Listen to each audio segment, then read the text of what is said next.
Exercise 3.1 question 3. Find the inverse of the following quadratic function. Also find their domain and range. Part 1. fx is equal to x square minus 3. x is lesser than equal to 3. 0. x की जगह हम 0 और उससे छोटे number लगा सकते हैं. Given fx is equal to x square minus 3. x is lesser than equal to 0. Domain क्या आ गई? f is equal to minus infinity. 0 से minus infinity. 0 और 0 से छोटे नंबर हम उसकी जगह x की जगह पुट कर सकते हैं. 0 पुट करते हैं तो क्या आ जाएगा? -3. 1 पुट करते हैं तो -2 आ जाएगा. 2 पुट करते हैं तो -1. 1 पुट करते हैं तो 1 का स्क्वायर 1 -2. 2 पुट करते हैं 2 2 ज़ा 4 4 -3 1. और -1 पुट करते हैं तब भी -2 आ जाएगा. तो हम 0 से छोटे इसमें जो नंबर हम पुट कर सकते हैं x की जगह पर वो होती है डोमेन. तो डोमेन f किसके इक्वल आ गई? 0. 0 इसमें इंक्लूड है क्योंकि यहाँ लेसर एंड इक्वल है. 0 से माइनस इन्फिनिटी तक f x is equal to, अब ये इसको हम, ये तो प्योर क्वाड्रेटिक इक्वेशन है, इसको जनरल क्वाड्रेटिक इक्वेशन में बनाएंगे. F x is equal to 1x square plus 0x minus 3 क्योंकि x मिसिंग था. F x is equal to ax square plus bx plus c. अब इससे कंपेयर करना है तो ये देखिए इसका कोएफिशिएंट a किसके इक्वल है? 1 के इक्वल. b किसके इक्वल है? 0 के. और c किसके इक्वल है? -3. As a is greater than 0, fx is greater and equal to -3. a 0 से बड़ा है तो इसका जो आंसर आएगा, जो आंसर होता है वो होती है रेंज. x की जगह 0 पुट करते हैं तो -3, 1 पुट करते हैं तो -2, -3 से छोटा आंसर नहीं आ रहा. तो आंसर जो मिनिमम आंसर आएगा -3 और बाकी उससे बड़े ही आंसर आएंगे. Therefore, range f is equal to -3 से इन्फिनिटी तक.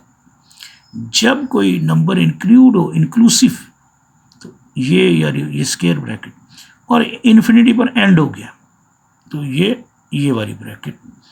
अब इनवर्स फंक्शन के लिए as f x is equal to x square minus 3, let y is equal to f x is equal to x square minus 3. अब क्योंकि देखें ये y is equal to f x, इस f को उधर ले जाए तो f inverse y is equal to x आ गया. ठीक. और ये वाला y किसके इक्वल है? ये y किसके इक्वल है? ये y किसके इक्वल है? x स्क्वायर माइनस 3 के. तो y is equal to x square minus 3. इस 3 को उधर ले जाए तो y plus 3 is equal to x square. X square is equal to y plus 3. Take square root on both sides. x is equal to plus minus square root of y plus 3. As x is lesser than equal to 0, यानी कि इसका answer 0 या उससे छोटा आना चाहिए, बड़ा नहीं आना चाहिए. तो अब ये प्लस माइनस है तो अगर हम प्लस लेंगे तो बड़ा आ जाएगा 0 से, बड़ा आंसर. माइनस लेने से आंसर जो आएगा छोटा आएगा. तो 0 के साथ माइनस लगा भी दें तो कुछ. तो x is equal to minus square root of y plus 3. As x is equal to f inverse y, then इस x की जगह पुट कर दें इसकी जगह f inverse y is equal to minus square root of y plus 3. अब replace y by x तो y की जगह x कर दें f inverse x minus y की जगह x प्लस 3 हो गया. अब हम देखते हैं कि domain f inverse x is equal to range f is equal to -3 से इन्फिनिटी तक. जो f इनवर्स की डोमेन है ना वो किसके इक्वल है? रेंज f की जो रेंज आई थी उसके इक्वल है. ये भी चेक कर लेते हैं. अभी तक है ना f inverse x is equal to minus x plus 3. x की जगह हम क्या क्या पुट कर सकते हैं? 0 से बड़े नंबर तो सारे ही पुट कर सकते हैं. -1, -2, -3 तक पुट सकते हैं. -3 से नीचे नहीं जाएंगे. अगर यहाँ मैं पुट करता हूँ -4 प्लस 3 -1 तो ये कम्प्लेक्स नंबर आ जाएगा. कम्प्लेक्स नंबर नहीं आना चाहिए.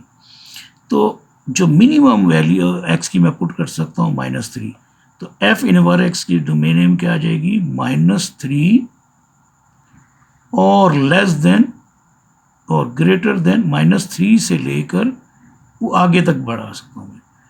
नेगेटिव नंबर बड़ा नहीं डाल सकता. इन्फिनिटी तक, प्लस इन्फिनिटी तक कुछ भी लगा सकता हूँ. -3 से इन्फिनिटी तक कुछ भी लगा सकता हूँ. आंसर फिर पॉजिटिव ही आएगा। इसलिए डोमेन एफ इनवर्स एक्स के आगे वो जो रेंज एफ की रेंज आई थी, जो एफ एक्स था ना, उसकी जो रेंज आई थी -3 और इन्फिनिटी दोनों सेम हो गई, और रेंज एफ इनवर्स एक्स जो जो आंसर आ सकते हैं वो डोमेन एफ के इक्वल है -0 से -इन्फिनिटी तक।